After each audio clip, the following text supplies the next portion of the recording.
Hi everyone, Dominic here. I know we said we had released the final episode of the year already, but we couldn't help but offer you an extra little Christmas audio goodie that is hopefully going to warm the cockles of your heart. I'm here today to introduce something that was originally released during the rather gloomy pandemic-y Christmas of 2020.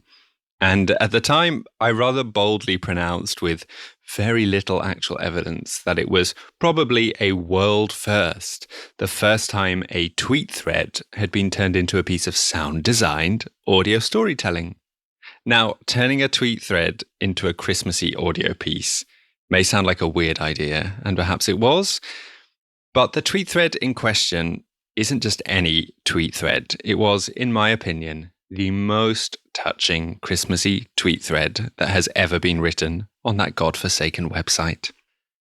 So without further ado, here are the dulcet tones of Darach O'Shea reading Richie Craven's magical tweet thread about an experience he had in Ireland whilst working at a chain of the department store Marks and Spencer's, also known as M&S.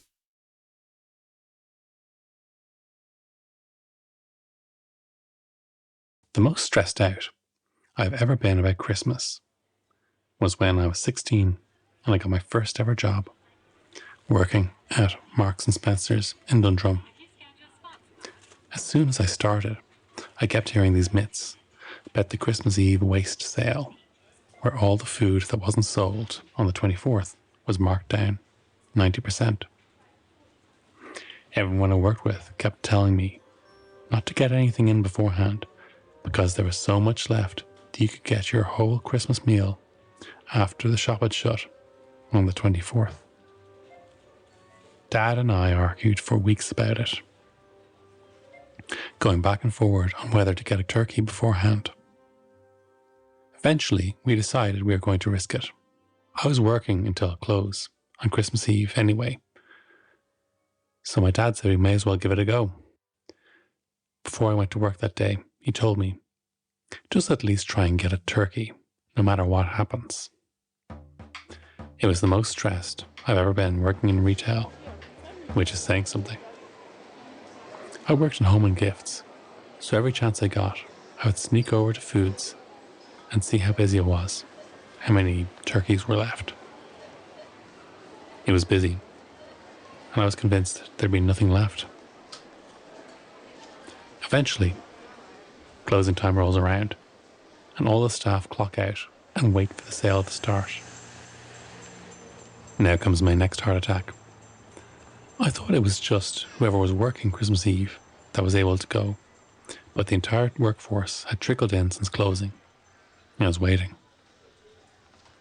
I'm 16 years old, and I feel like my family's entire Christmas is riding on me. I swear to myself that, no matter what happens, I'm going to come out of this with at least a turkey, no matter who I have to bludgeon to get it, even if it means not having a job on the 26th. The main foods manager comes out and ceremoniously announces that we can go in, and I stick my head down and charge. I don't go quite as far as to trample anyone, but I can't say that I wouldn't have if it had come to it. I'm convinced it's going to be an all-out brawl, and it's like something out of a Harry Potter Christmas scene or the end of Fantastic Mr. Fox. Let the feast begin. There is so much food left. Everyone there could have taken 2 turkeys, and there would still have been some left. This was Christmas 2006, by the way, the height of the Celtic Tiger. I grab a turkey the size of an American toddler, and then I'm just kind of at a loss. There really was so much left over. I ended up grabbing sausage stuffing, croquette potatoes, duck fat roasters, candied parsnips and carrots. I start to drift towards the tills, and the manager asks me what I'm doing. I think I've taken too much. There's some spending limit I hadn't heard of. Instead, he's asking me why I'm wasting food and throws pork crackling and sticky toffee pudding into my basket. I go to the till expecting this to be the big reveal where it'll actually end up costing me my entire month's pay. It costs €23. Now, my only problem is that I have about 16 kilos worth of food, and I've arranged to meet my dad 2 kilometres away because Dundrum parking is extortion. There's also no point in ringing him and asking him to come closer because my dad comes home from work every day and puts his phone in the kitchen drawer, and that's where it stays until he leaves for work the next morning. Does this defeat the purpose of a mobile? Yes. Yes, it does. Anyway, I schlepped this bounty all the way to where we are supposed to meet, and I see that he is literally pacing at 11 p.m. in December outside his car. He sees me and he looks like a husband waiting for his wife's operation results. When we went through the shopping bags in the boot of our Corolla, I swear I got some inkling of what it must be like to win Wimbledon.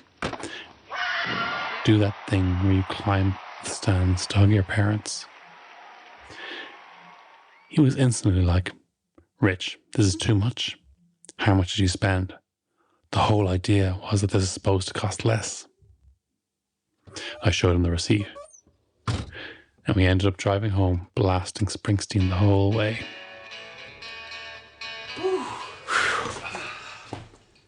Yes, Dad had to start prepping and cooking a turkey at 11:30 the night before. But the next day, we ate like kings. Or, at the very least, like people from Dalkey. Anyways, the food was great, and the best thing was that Dad made a big deal about me providing it. Anytime someone said they liked something, he'd give me an elbow in the ribs. By the end of the dinner, he'd have sworn I'd have taken the job as some sort of Ocean's 11 style long con. Anyway, this Christmas is probably going to be a bit shit in comparison, so it was nice to reminisce about a better one. Also, I got a Creative Zen MP3 player, which I'm still convinced is the pinnacle of music technology.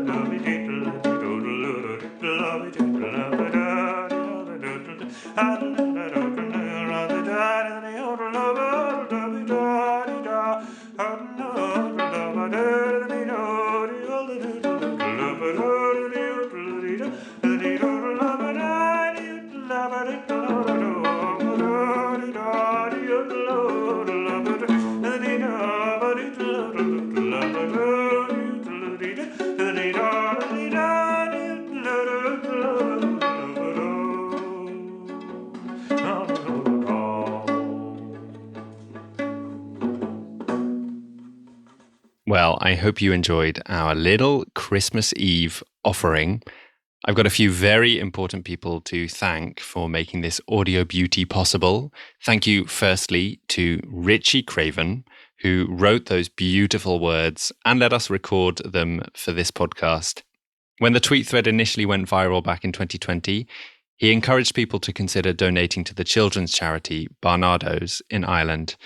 That's something we did back then, and we will do again now. If you enjoyed the story, then please consider donating to them too. Huge thanks to long-time friend of this podcast, Darach O'Shea, for reading Richie's words so beautifully.